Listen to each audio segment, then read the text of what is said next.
Hello, everybody. It's a warm evening, depending where you are, because some people are experiencing some rains. We're really, really sorry for the delay, but once again, welcome to the Inspire Talks. I'm your host, Kalechi Masi, coming live to you from the Wibena in the Impact Studios right here in the Centenary House. So today is a very beautiful day, and I'm so excited. One, because of the topic, kind of guest I'm having in studio.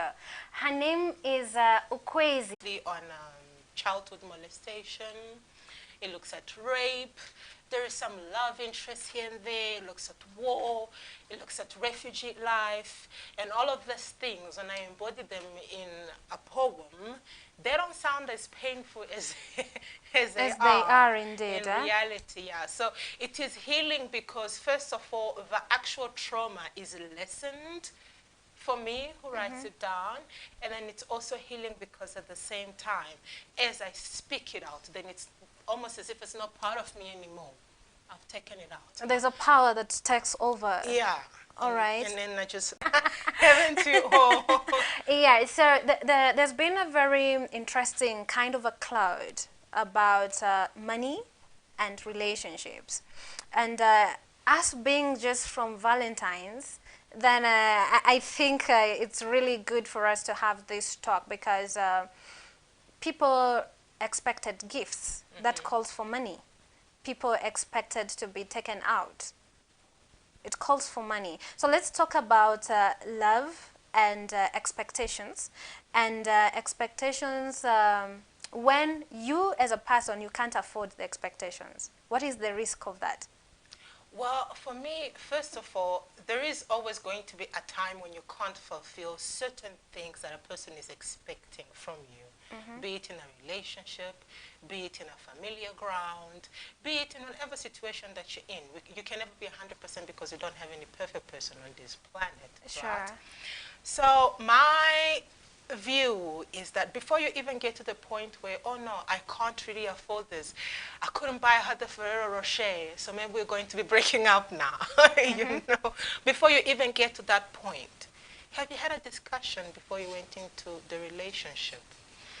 And again, it also depends on the kind of relationship you're moving into. People date for different reasons. Some people date for marriage. People date just to have fun. People date to get friends, to pass time. It's for different reasons, you know. And for those different types of relationships, different discussions have to be had. But discussions, nonetheless, they have to be had one way or another. And they could involve money or not, depending on the kind of relationship you're moving into. If you're just passing time, we don't really have to discuss whether our accounts need to be joint. But if we're dating for marriage, we probably also need to talk about how I invest. What is my investment style? What is my financial personality, you know? So the discussion has to be had, but how far it goes depends on the type of relationship. On the type of relationship you're in. Okay. You know, because also Valentine's Day doesn't count for all relationships, hey? Well, that's really amazing. It's not for all relationships. It really isn't. Well, I thought it's all about love, so it applies to every nature of love, because it's a World's Love Day. That depends. I am yet to I am yet to be in a serious relationship with a man who believes in Valentine's Day. Wow. All right. Yeah. Right there, sir. So viewers, we are very live on Facebook and also on YouTube. Make sure you follow us, drop your comment right there, drop your question. We'll be able to get to you.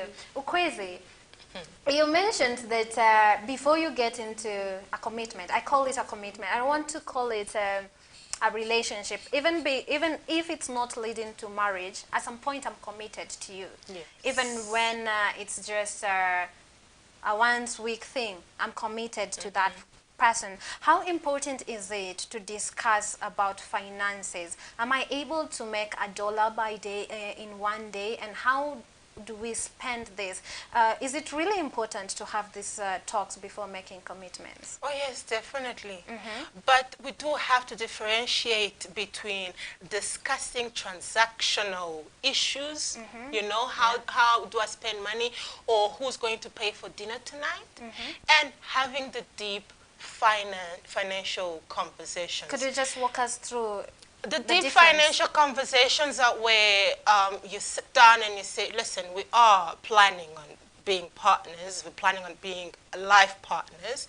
This is my investment style, okay? I prefer to buy something big after I have saved my money for 6 months, okay? Yeah. What is your style? And does it go hand in hand with mine? You see? Because once you have that discussion, then the other little talks on transactional issues, they don't really get fixed, because there's no relationship that's easy. We tend to think that it's going to be easy, and it's a Hollywood movie, and it never is like that.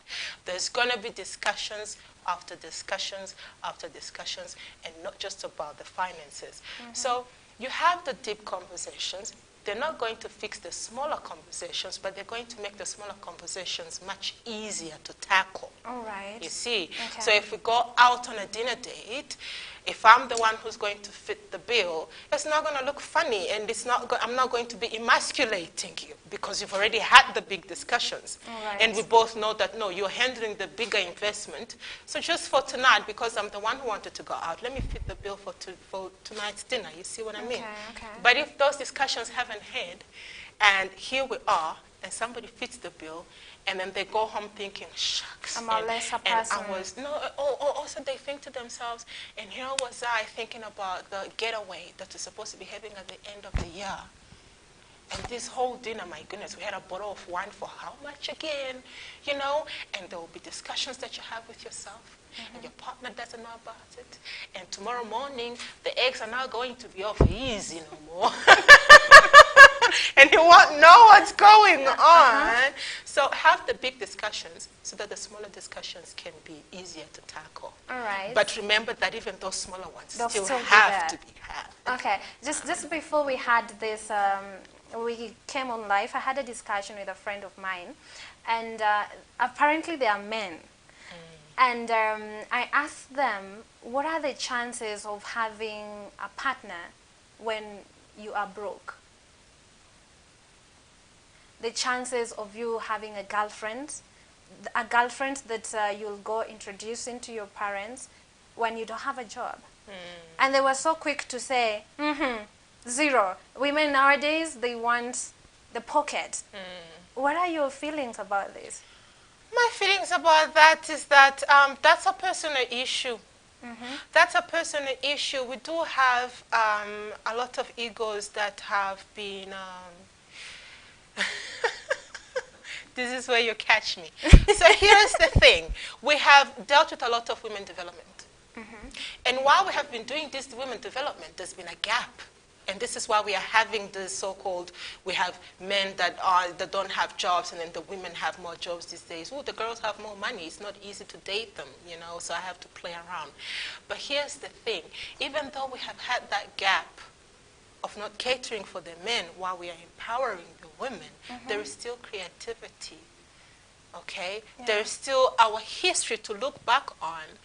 Did my great-great-great-great-grandfather have 1,000 cows before he thought of marrying my great-great-great-grandmother? No. You have all these archived histories that you can look upon before you can just look at today's situation and leave that to be the load on you that stops you from progressing. Okay, so you don't have a job, but do you really not have a skill that you can develop then? Should that be the reason now to not get married? And if you don't want to get married, that's okay. But if it is a route that's going to take you into wrong directions, because you have young men now who say, I'm not going to get married. I'll just sit with her at home. It's only hearts that get married anyway, you know, and then you end up in situations where families are broken, and then he's going to go to another girl, and she's going to go to another man. Mentioning of that, again, I normally have interactions right before our shows, and somebody mentioned to me, and in this space they really quoted some specific locations within the region. that if nowadays, if you don't have some financial voice, then it means you'll have somebody for a certain time when probably there's some influx. Then it means they're jumping, they're hopping from one end to another, and this has really contributed into people having divorces. What do you think? I definitely think that the lack of financial discussion is definitely a big, big catalyst to divorce. Okay. Most definitely. Most definitely. There are other aspects that cause it, but I definitely think that finances could be the top culprit, because we also know that what they like to call love murders, where you have husbands killing wives, Yes. or wives killing husbands, you find that most of the times it's because of life insurance, right? Yes. And all kinds of wills that have been written. Somehow somebody just wants to run away with somebody's money that's been stacked away for so many years. So lack of discussion, lack of understanding will definitely lead to divorce. Okay. Most definitely. But it won't be the only thing. It's not the only thing. So I don't think that we should be using it as an excuse. I think the point where we are at right now is where each individual as a human being needs to sit down, examine themselves, know themselves fully before they move into whatever they want to move into. Especially now that we're talking about relationships, specifically, especially before you get into a relationship. Know yourself. Know your financial... What are you bringing to the table, and what is the other person also bringing? How financially savvy are you? Okay. Yeah. And for me, don't bring excuses of no jobs or no inheritance, or because love doesn't come and check your pockets first. It doesn't. Like somebody who said that we are not going to eat love. We are not going to pay rent with love. Yes, the love is there. But again, as a person, I really want to know, am I secure? Is my shelter, are my basic needs secured? That's that's very tricky. I'm the kind of person who believes that love can conquer anything. Love conquers. Oh, yeah? Yes, definitely. Okay. I do believe that. But I also have a realistic view of today's world. So I have an understanding of the fact that we are not all honest. We are not all transparent. Please talk to us about the importance or the power of being honest and vulnerable about finances. When you are with your partner and you're able to tell them, I lack in this, and these are my strengths, then they're able to build you up from your weaknesses. You see, they know where to start from. But if you leave me in the dark, I don't know where to hold. I don't know where it hurts. Yeah, I don't know what to do, you see. So the honesty part is that it helps me get to understand, okay, he's coming with school debt. Okay, educational debt from varsity, okay? He's coming with dreams of buying a car in 3 years' time, okay? And he's coming without a job, but he's got these qualifications or he's got these skills. Then I know what to work with. Then I also come and tell him, and this is what I have on the table. That's where love then goes and boosts whatever you're going to be building with each other, because you sit down and you say, these are my skills and these are his skills, so this is what we can do. What exactly can we form what can we do? together? Maybe let's start a business here, or maybe let's do this there. However, if you sit with those insecurities and you don't discuss them, sometimes they come out as other demons, and you think you're going to go and look for better things on the other side, only to get there and find that there was a lesson that life was trying to teach me, and I didn't learn it. And even though I've changed partners, I'm still having to learn the same lesson. All right. Yeah, so it's just a question of be honest with yourself, be transparent with yourself enough to be able to be exactly that way as well once that partner comes up, or with your partner if they're already there. Okay, so we're having somebody right here on Facebook, Enigma Creatives. He's saying marriage in traditional African culture was almost always broken by the larger family. Families have since absconded their role on such deliberations, with the exception of where they stand to benefit financially. So I think this really takes us to the issue of you can't marry my daughter if you're not this person. Where are you coming from? What is your name? Does your family have a name? How much dowry can you pay? Would you touch on that, please? Ha! Looking at my little girl, just thinking of her, my Sarah right now, I definitely think I would be biased to feel that way. And this is just from a selfish point of view, because I know how hard this life can get. So I wouldn't want her to be sitting with a person who's going to make her suffer. However, I'm also a spiritual woman. And because I'm a spiritual woman, I know that I cannot place judgment on another human. She could come home with that guy, and he could probably not have a name, but he could probably build a name that's bigger than whoever I think has a name today. You know what I mean? And so, yet again, here comes love on top of everything. It comes above even those finances. It's just a question of people talking to each other.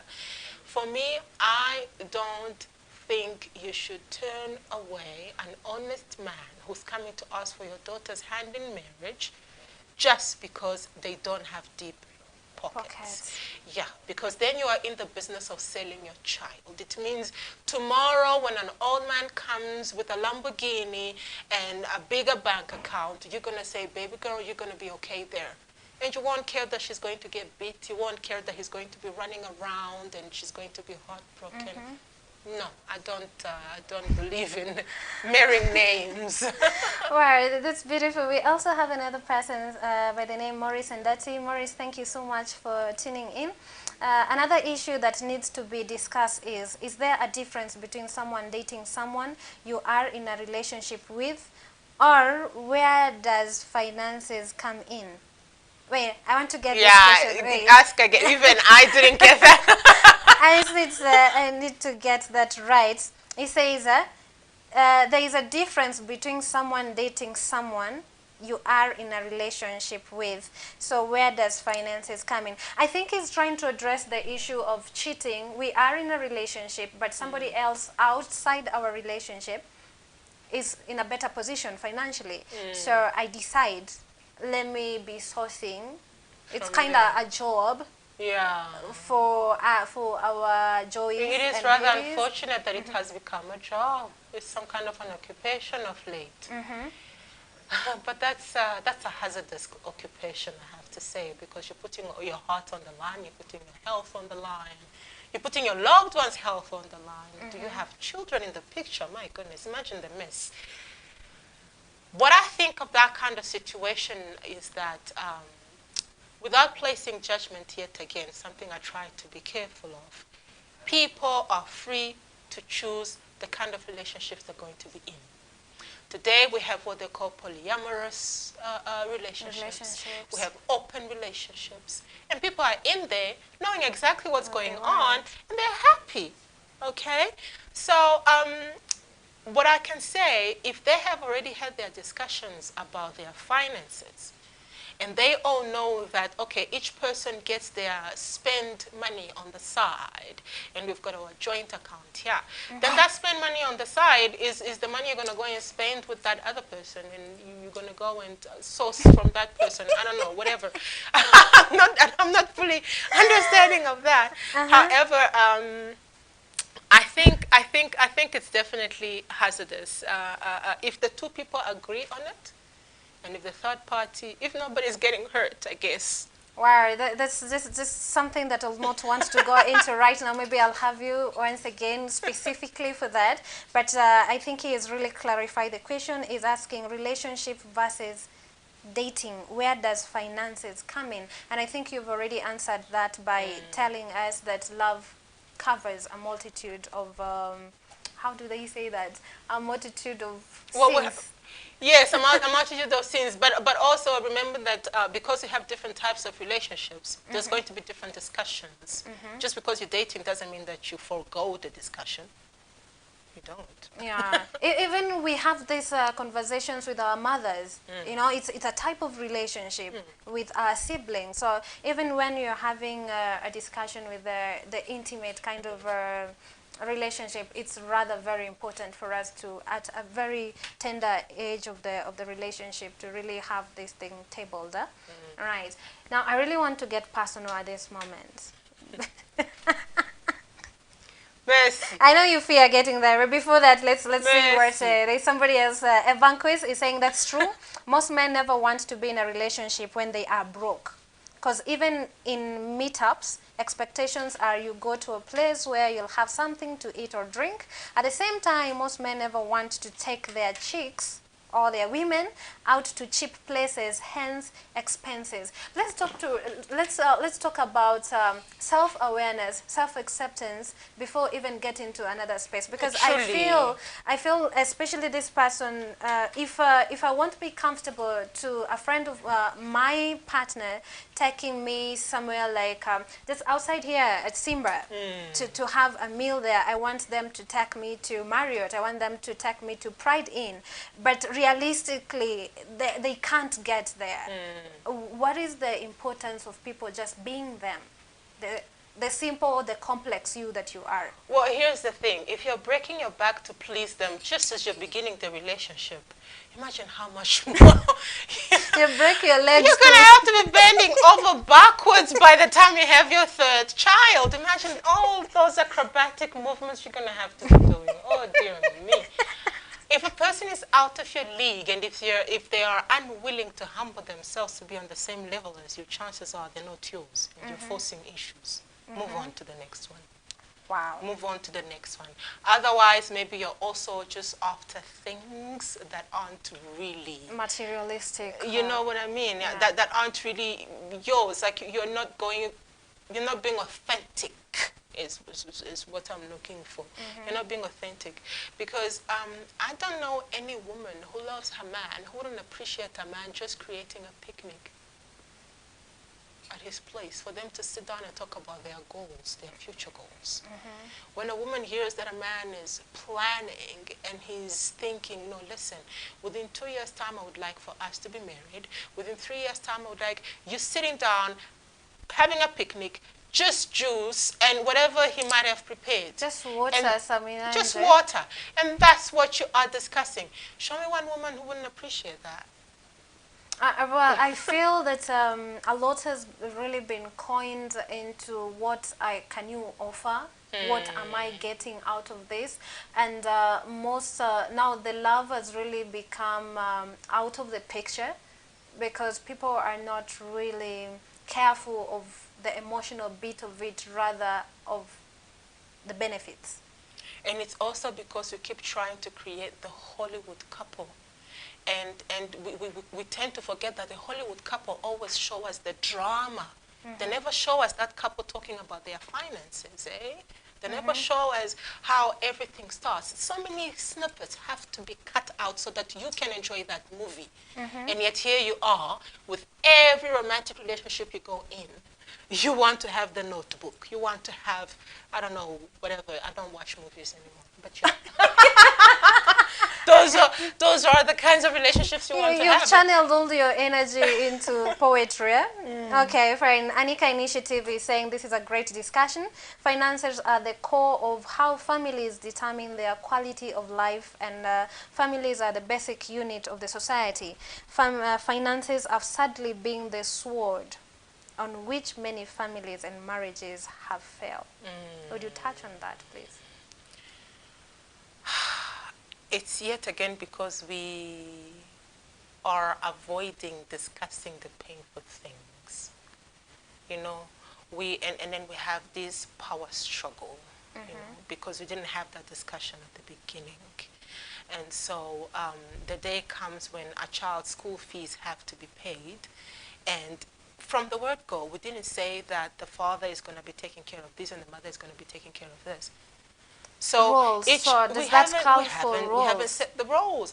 And so every now and then, this person chips in, and that person chips in, and then obviously because there's no such thing as pure cut-out equality, there's going to be someone who's going to earn more, and so that person is going to chip in more often, by the time you start discussing, they'll be like, look, you've dug a hole in my pockets. So does this mean now that we really getting so much into the relationship that is leading to marriage, do you justify that people should have the joint account? Somebody will feel that somebody is not digging too deep into my pocket. From my personal experience, I was Riches are drawing super- whenever they want, and the other one is going to be like, no, but then I'm putting in and it's going, you know? So Right. understand the financial personalities that you have. And then if you see that they are compatible, then Right. have a joint account. If they aren't compatible, then be okay with being independent. And then that's really gets me back to where I really wanted to get personal with you. Then, could you mind sharing with us your journey? You started at 14 writing, and initially you said that poetry has been a really important tool in your healing process. Or do you try to unravel this linen? What is it all the way, and then you can coin it into the love perspective and finances, if that's okay with you? In my poetry, I haven't really touched finances as such. No, I haven't. I have touched on love, and I have touched on self-healing. There are so many layers to every human being, and so are they on With me you. with me as well. And so with each poem, I discover a new Ukwezi. And that's how my names actually change.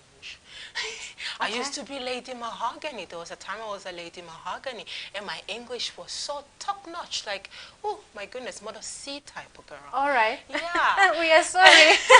And then I discovered this Africanism within myself. The more I worked into the corporate world, the more I fell in love with the African me.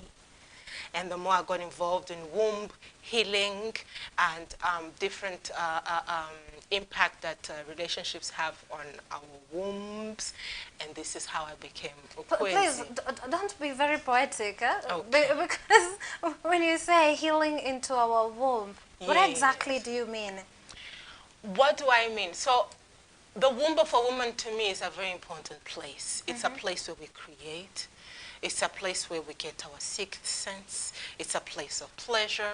It's a place that we can even create our prosperity, meaning our finances. We can raise our finances using our wombs. Did you know that? I don't know. Yeah, that's how powerful our wombs are. But then we just do all kinds of things with them because we think that they are just this thing that's just there. Just any Because we other- don't have a full understanding of what they're there for.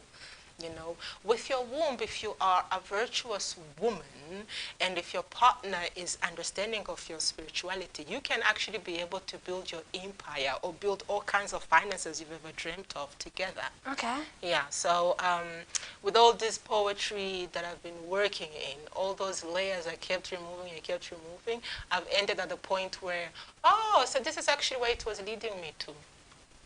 Womb healing and understanding the impact of relationships on wombs. And this is actually, it's another source of poverty, by the way, for us as Africans. We don't respect the womb of an African woman. But it's out of ignorance. It's not Okay. because we are hateful people. It's out of ignorance. We don't know the possibilities that it can bring us, you know. Well, that's beautiful. I feel that you really have Loaded loads, message. and I should have you quite often. Now I need to talk to you about roles. I need to talk to you about the Africanism. Does that have something to do with your looks? Yeah, Okay. you can say that. Yes. Oh, okay, fine. Let's first finish on the love thing. So somebody is saying, I feel like so many people today want to impress so much, and others want to be impressed due to status, thus proving others wrong. This leads to poor financial decisions in relationships. Furthermore, staying on your level has been showcased as a struggle, and everyone always doesn't want to be seen being as the lowest level. So having the real talk and accepting your financial status is key to stop the financial wars in marriage and relationship. I think they're just trying to echo what your words that you say, we can't have anything stable if we are not talking. If we aren't talking, where are we going if we aren't talking? Really? Where are we going? So we should normalize the serious talks in relationship. It's not just about have you taken breakfast? No. How are you dressed today? Let's normalize getting deep. The into deep conversations. I noticed that yesterday there was a whole 100,000 that left from our, I don't know, wherever it is that we keep our money. What's going on? What's happening? Why didn't you tell me? You know? Don't wait until after 7 days and 8 days and whatever, when things are already about to blow up. And then when something small happens, there's just a little spilt milk. Yeah, and then there was also that 100,000. Yeah, you just mentioned something that you just get a notification, boom, there's been a withdrawal. You have no idea what's happening, you know. So in that space, probably these people spoke, and maybe there have been a small trigger, and your partner decides probably to punish you, maybe out of the instability in the emotional part of that, and they do such a thing. Yeah. Where does love come in that space? Does love bind you and get you back and get to know where exactly you went wrong, or does love allow you to walk away? Self-love will allow you to walk away if it's something that has been done enough times for you to be fed up. Love for your partner can keep you there if it's a first offense and you need to work through it. There's still love in there, isn't there? So One way or which one another. should come first? Is it self-love? Self-love should come first at all times. All times, self-love comes first, because you can't tell me that you love your partner if you don't love yourself. You are being a hypocrite. It means you're using your partner as a crutch. Yeah, it means you don't love yourself enough. So they are there for you to feel somehow, right? Which means you don't really love them. Hey, and you don't even have an understanding. It's a whole shell. You have to love yourself before you can say you love another person. I mean, even the Bible says that, and I'm not one to quote the Bible, but doesn't the Bible say love your neighbor as you love yourself? Yeah, sure. And even in our African traditional space, that's a gospel that has been preached over and over. Well, there you have it. Even though we are forgetting it, because we are adopting different cultures that are making us forget ourselves, and so it's becoming more tricky to love ourselves as ourselves. So the key thing here, because we are almost wrapping up, the key thing is first get to know yourself. What is my space in whatever relationship I want to get into? There's no justification about that. Then let's normalize speaking, talking. Let's have conversations that are really meaningful in our relationships. So just before we go off air right now, maybe you could talk to that person who is really devastated, because we've been having the pandemic going on, and people have lost jobs. Yes. People have lost creativity. People have lost innovation, innovative ideas. And there's somebody out there who's really beating themselves. Maybe their fiance left them because they can't afford that dream wedding once again. Maybe the wife or the man, because it's not just the wife, it's not just the female species that is walking away. We are having both sides able to walk away. You look at this and like, no, I can't take this anymore. And I feel that in this time, a lot of people have been struggling with this. We can't pay bills anymore. Yeah. What would you talk to these people in terms of love, having talked about self-love that comes first? Should we stay and die of depression, or die of beating and all this? What would you tell them? Okay, so first of all, you should never be sitting in a situation that makes you sad or makes you hate yourself. That's definitely a no-go place. That is a place to leave. And then, secondly, when you are in a situation where life is forcing you to sit in a dark place, that is the best place for you to offer a prayer. Okay? For people like me, spiritual people like me, that is the best place for me to do my meditation. Okay? Reread myself and see what I need to relearn yet again. Because those situations always come in life, because we face so many tests, we face so many struggles, and all these struggles are here to teach us something. And if you don't take the time to learn the lesson, lo and behold, they come back. So if you're sitting in a desperate situation, if you're sitting in a sad place, the best thing to do, offer a prayer or do your meditation. Discover yourself again. Discover the power that you actually have. Go pick yourself up. Yes, because experts in inspiration, people like your what's this guy named Tony? You know Tony? Yeah, there is Tony, Deepak Chopra, all these people. Yeah. They say that, and also I'm forgetting his name. This reverend, but his name will come back to me. But even those two, they say that when you are in pain, it is not for you to be crippled. Pain comes for you to move. That's pain how you is get there your to power. move you. Pain is always there to move you. It is telling you you are in the wrong place. So whatever it takes for you to move out of that place, it could mean 5 minutes crying and screaming and looking as ugly as you have to, and then getting up and going.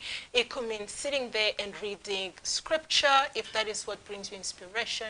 It could mean sitting down with your candles. If you're me, you're going to sit down with your candles and you're going to meditate. Do you want to go until there your right now? Until your thoughts are leveled. Okay, as you can see, I go straight into foam because I've done it so many times. It's how many times I've been desperate and I've been in dark places and I've had to pick myself up with nobody else to lift me. That's why I needed to go like that. It's like I'm going into it. No, don't worry, I'm not going into it. It's okay. We can go. But I've done it so many times. Well, even when my son like gets on my nerves, because sometimes he likes to repeat things just to see the buttons he's going to push. Yeah. So he does things, and then I'll be like, "Oh, my baby," and it just cracks up. Wow. Yeah. So, with all said, you just need to know what are your patterns, what works best for you to reclaim your self-love, to reclaim yourself, to pick yourself once again. That's beautiful. It's a question of self-work, and guess what?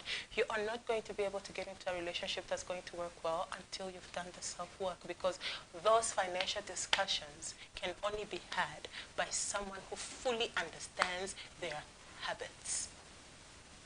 You see, if Mercy doesn't have an understanding of the fact that the day she's depressed, she has to have her ice cream, then it can't be the husband's fault that, oh no, yesterday she was crying and he didn't remember to bring the ice cream. No, but then you didn't even know that that is what lifts you up when you're depressed. Sure. But if you already know it, and when you're sitting down and jokingly you just tell him, oh, by the way, if I ever get depressed, you know, and that's how you build, because these things, I'm not God, and even God is not a magician. So I'm not able to peel all those layers for you. You need to have peeled them. So if you're sitting in a desperate situation, it's yet another opportunity to discover yourself more, so that your tomorrow can be a better tomorrow, because you'll be a better person tomorrow than the one you were today if you do the work. Okay. Wow, that's beautiful. It has been amazing having you. It's been amazing. I feel we haven't put everything out there, and that calls for another and another and another visit. So we still have people reaching out, and I'm sure we're going to be following this up in our social media platform. But I'm so grateful. I'm so sure that our audience are grateful to be having you and having time for to share, because we are in busy times. Everyone is looking into putting that dollar in their pocket. So it has been super, super great having you once again in our Inspire Talks. And this has really been an insightful engagement where we've learned on the power of really talking about the real issues before we make any form of commitments within our spaces. And something else that have really come out strongly is for us knowing ourselves, know where to pick yourself from at that point that you're right on the floor. Is it an ice cream that you need? Do you need a new phone? You know, like some of us need phones for Yeah. us to feel. Yeah, it's nothing to be ashamed of. That's you. As long as you know it's you. Yeah. Yeah, so let's just keep ourselves. Let's keep the Kaliche you are. Keep the Okwezi that you are. And keep the you that you are. Until I see you next time on Thursday, please let's continue with this discussion on our social media platforms. I'm running right there. Hopefully to see you there.